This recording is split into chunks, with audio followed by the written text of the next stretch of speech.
आज Doubtnut app download करें। Doubtnut पर अपने सभी गणित, रसायन विज्ञान, भौतिक विज्ञान और जीव विज्ञान के डाउट्स का करो सफाया। बस प्रश्न की फोटो खींचो, एक ही प्रश्न को क्रॉप करो और तुरंत वीडियो सोल्यूशन पाओ। अभी डाउनलोड करें। प्रश्न 1.06 ग्राम पर लीटर घनत्व वाले ठीक एसिटिक अम्ल के 0.6 ml के 1 लीटर जल में घोला गया। ठीक है, मतलब एसिटिक अम्ल को 1 लीटर जल में यहाँ घोला जा रहा है और कह रहा है अम्ल की इस सांद्रता के लिए हिमांक का अवनमन 0.0205 डिग्री सेल्सियस पाया गया।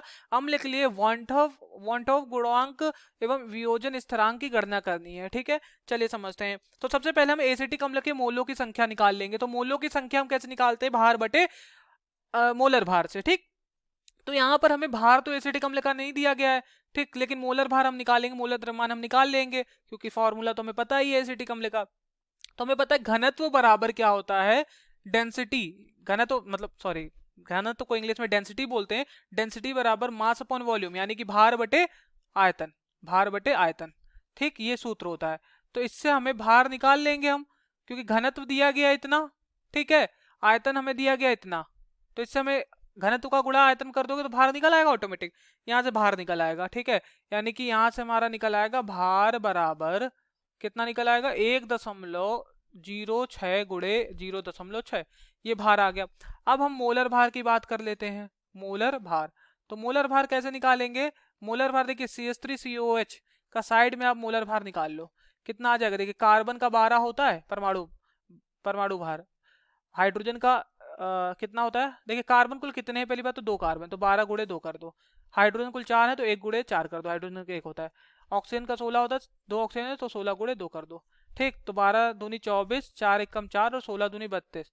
ठीक है, 32 और 4 36, और 36 और 24 हमारे कितने हो गए? 60। तो कितना आ गया? 60 ग्राम पर मोल आ गया। ठीक है, तो यहाँ पर 60 ग्राम पर मोल आ गया। तो मोलर भार कितना आ गया? 60 ग्राम पर मोल। ठीक है, तो यहाँ पर अब हम देखें, अगर मोल निकालना तो हमें पता है मोल बराबर क्या होता है? मोल की संख्या अगर हमें निकालना है तो भार बटे मोलर भार होता है। तो भार कितना है? 1.06 ग्राम पर ml, ठीक है, पर मिलीलीटर, और यहाँ पर कितना आ जाएगा? 0.6 ml। ठीक, ये हमारा भार है। तो भार निकल गया, इतना पहले निकाला ही था, बटे कितना कर देना है? मोलर भार 60 ग्राम पर मोल। ठीक, इसको अब सॉल्व करोगे, जैसे इसको सॉल्व करोगे तो कितना आ जाएगा? 0.0106 मोल। ठीक, ये हमारा आ जाएगा मोल की संख्या। तो इतना क्लियर हो गया, मोल की संख्या हमने निकाल ली। ठीक है, तो थोड़ा सा हमारा क्वेश्चन अब आसान बनेगा, मोल की संख्या क्योंकि हमने निकाल ली है। अब हमें मोललता निकालनी है। क्या निकालनी है? मोललता। ठीक, चलिए मोललता हम निकाल लेंगे। ठीक, तो मोललता यहाँ पर इतने मोल हमारे कितने विलायक में घुले हैं? ठीक, मतलब 1000, यहाँ पर 0.0106 है। ठीक, तो हम निकालेंगे 0.0106 मोल, ठीक, बटे 1000 ml, ठीक, गुणे यहाँ पर 1 ग्राम पर ml। इसको सॉल्व करोगे तो आ जाएगा 0.0106 मोल पर किलोग्राम। ठीक, मतलब कितने? 1000। ठीक है, 1000 ग्राम, मतलब कहने का मतलब क्या है? 1 किलोग्राम विलायक में विलीन विलेय घुले हुए विलेय सॉल्यूट के मोलों की संख्या को मोललता बोलेंगे। मतलब यहाँ पर हमने मोलों के विलेय के मोलों की संख्या लिख दी, यहाँ विलायक का भार लिखेंगे। ठीक है, यहाँ किलोग्राम में निकाल लिया है हमने, तो इस तरह से हमने गुणे 1000 कर देते हैं, तो इस तरह से हमने मोललता निकाल लिया। ठीक, अब इस तरह से मोललता निकल गया। ठीक, और जब मोललता निकल गया तब हम आगे बढ़ जाएंगे। मोललता निकल गया, अब कैसे? मोललता को हम स्मॉल m से दर्शा देते हैं। ठीक है, स्मॉल m से हम मोललता को दर्शा देते हैं। तो अब हमें पता है डेल्टा TF, यहाँ पर जैसे दिया गया था हमारा क्या? हिमांक का अवनमन, तो हम डेल्टा TF वाला सूत्र लगाएंगे। जरा सा डेल्टा TF वाले सूत्र को समझेंगे क्या होता है। देखिए थोड़ा साइड में समझ लेते हैं। डेल्टा TF समानुपाती होता है m के, स्मॉल m के, मोललता के। ठीक है, अब ये जब समानुपाती वाला जो साइन है ये हटता है तो क्या आता है? ये यहाँ जैसे ही ये हटेगा तो यहाँ इक्वल आएगा KF, इंटू एम। ठीक, यहाँ पर के एफ क्या है, के एफ जो विलायक की प्रकृति पर निर्भर करता है। ठीक, हिमांक अवनमन स्थिरांक बोलते हैं, मोलल अवनमन स्थिरांक बोलते हैं, या हम क्रायोस्कोपिक स्थिरांक बोल देते हैं के एफ को। ठीक है, तो के एफ, अगर के एफ की इकाई क्या होती है, के एफ की इकाई की अगर हम बात करें तो के एफ की इकाई केल्विन किलोग्राम पर मोल होती है, ये के एफ की इकाई होती है। ठीक, समझ गए। तो अब यहां से अब आगे बढ़ेंगे हम, मतलब हमें के एफ हमारा यहाँ पर इस तरह से आएगा, के एफ की इकाई अगर आएगी तो। ठीक, अब यहाँ पर डेल्टा टी एफ की बात अगर हम करें, यहाँ पर हमें एक चीज दिया था, यहाँ पर कह रहा था कि इतना डिग्री सेल्सियस पर हिमांक का अवनमन पाया गया। ठीक, इतना डिग्री सेल्सियस हिमांक का अवनमन पाया गया। ठीक है, तो यहाँ पर हमारा डेल्टा टी एफ बराबर क्या हो जाएगा, डेल्टा टी एफ बराबर मतलब यहाँ पर अब डायरेक्ट सूत्र लगा देते हैं, डेल्टा टी एफ बराबर के एफ गुड़े W2 गुड़े 1000, ठीक है, बटे M2 गुड़े W1। अब सवाल उठता है भैया ये आ कहाँ से गया सूत्र। ठीक है, कंफ्यूजन क्या होगी कि ये सूत्र कैसे आ गया, तो इस सूत्र को अब हम समझ लेते हैं कि ये सूत्र हमारा कैसे आया है। ठीक, इसका हम प्रयोग करके सवाल को हल करेंगे। देखिए होता क्या है, जैसे कि हमने अभी बताया कि डेल्टा टी एफ समानुपाती था मोललता के। अब डेल्टा टी एफ बराबर के एफ इंटू एम हुआ। ठीक है, अब हमें पता है W2, यदि W2 ग्राम विलेय है जिसका मोलर द्रव्यमान क्या होगा। ठीक, यदि यहां लिख दे रहा हूं, यदि W2 ग्राम, ठीक है, W2 ग्राम विलेय है, ठीक, जिसका मोलर द्रव्यमान M2 है। ठीक है, ठीक, M2 है कि W1 ग्राम विलायक की उपस्थिति में, किसका, W1 ग्राम विलायक की उपस्थिति में, ठीक है, W1 ग्राम विलायक में उपस्थिति विलायक के हिमांक में डेल्टा टी एफ अवनमन कर दे तो विलेय की मोललता क्या हो जाती है, तो विलेय की मोललता क्या हो जाएगी, तब विलेय की मोललता हो जाएगी स्मॉल m बराबर W2 बटे कैपिटल M2, ठीक है, अपॉन W1 बटे 1000। ठीक, अब यहां से अब हमने बताया क्या, डेल्टा टी एफ बराबर के एफ इंटू एम, तो एम की जगह हम इतना रख सकते हैं, तो अब हम डेल्टा टी एफ बराबर क्या कर देंगे, अब हम के एफ कर देंगे, के एफ गुड़े पूरा ये कर देंगे, यानी कि W2 बटे M2 बटे W1 बटे 1000। ठीक, इस तरह लिख देंगे। अब इसको और अच्छे से लिखोगे जब, तो क्या आ जाएगा, डेल्टा टी एफ बराबर के एफ इंटू W2 इंटू 1000 बटे कितना, बटे M2 गुड़े W। इसका प्रयोग अपन लोग करेंगे। ठीक है, तो इस तरह से हम इसका प्रयोग करके हम क्वेश्चन को हल करेंगे। अब आगे बढ़ते हैं। ठीक है, अब हम आगे बढ़ेंगे, तो जैसे यहाँ हमने देखा था कि हम इस सवाल का मतलब फॉर्मूले का प्रयोग करेंगे तो आपको समझ में नहीं आएगा डायरेक्टली, तो आप इस तरह जब समझोगे तब आपको समझ में आएगा, जब आप पूरा हिमांक का अवनमन को डिटेल में अगर जानोगे तो। तब जब इसको रख के आप सॉल्व करोगे ना, तब कितना आ जाएगा, मतलब इस समीकरण का प्रयोग करोगे, पहले समीकरण का। ठीक, तब यहाँ डेल्टा टी एफ बराबर आ जाएगा 1.86 केल्विन किलोग्राम पर मोल। ठीक है, ठीक, ये आ गया, समझ गए। ये आपका क्या आएगा, ये के एफ है भैया, अभी हमने कहा था केल्विन किलोग्राम पर मोल किसकी इकाई है, के एफ की इकाई है। ठीक है, गुड़े 0.0106 मोल पर किलोग्राम, ये भी आप देख चुके हो, ये कहाँ आया था हमारा, ये देखिए मोललता इतनी आई थी। ठीक, तो ये हमारा डायरेक्टली इस वाले सूत्र से हमारा क्या पता चल गया, डायरेक्टली आपको के एफ पता चल गया। ठीक है, अब यहां से इतना बात क्लियर हो गई जब, तो वॉन्टॉफ गुणांक की बात कर लेंगे। अब थोड़ा सा वॉन्टॉफ गुणांक को हम समझेंगे कि क्या होता है आखिर। देखिए 1880 में वॉन्टॉफ एक साइंटिस्ट थे, उन्होंने वियोजन और संयोजन की सीमा का निर्धारण के लिए एक हमें गुणांक दिया। ठीक, उसको हम आई से दर्शाते हैं। ठीक है, जिसे हम वॉन्टॉफ गुणांक कहते हैं। अब आई को हम लोग क्या कहते हैं, आई को हम लोग बोलते हैं वॉन्टॉफ गुणक। ठीक, सॉरी वॉन्टॉफ गुणक कहते हैं।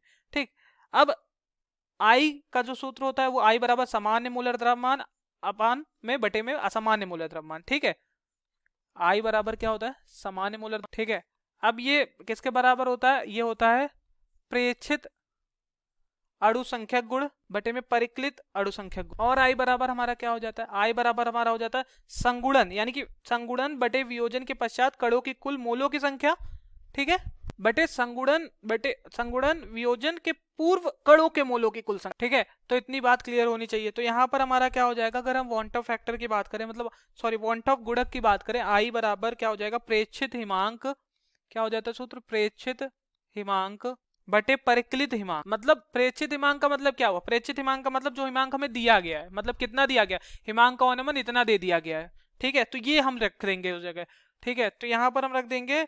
0.0205, ठीक, 0.0205 बटे में क्या रख देंगे, बटे में अभी जो परिकलन किया है हिमांक का, क्या परिकलन किया, ये हमने डेल्टा टी एफ निकाला है।